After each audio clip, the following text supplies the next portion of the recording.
ഓം നമോ ഭഗവതേ വാസുദേവായ. ശ്രീ വിഷ്ണു സഹസ്രനാമ സ്തോത്രം നാമം 115.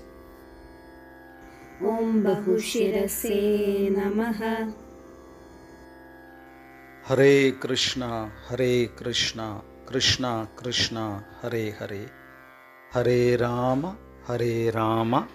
രാമ രാമ ഹരേ ഹരേ. നാമം 115. ബഹുശിരാഹ. അനവധി ശിരസ്സുകളുള്ളതുകൊണ്ട് ഭഗവാനെ ബഹുശിരാഹ എന്ന് പറയുന്നു. ഭഗവാന്റെ ശിരസ്സുകൾ ലോകമാകെ വ്യാപിച്ചിരിക്കുന്നു. അതുകൊണ്ട് പ്രപഞ്ചത്തിലുണ്ടാകുന്ന എല്ലാം ഭഗവാൻ കാണുന്നു, എല്ലാ ശബ്ദങ്ങളും കേൾക്കുന്നു, എല്ലാ ഗന്ധങ്ങളും ഉൾക്കൊള്ളുന്നു, എല്ലാ രുചിയും ആസ്വദിക്കുന്നു.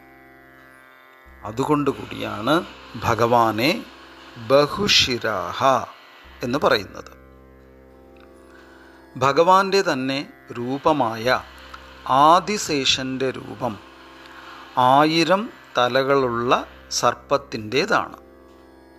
ആ വിധത്തിലും ഭഗവാൻ ബഹുശിരാഹ എന്ന നാമത്തിന് അർഹനാകുന്നു.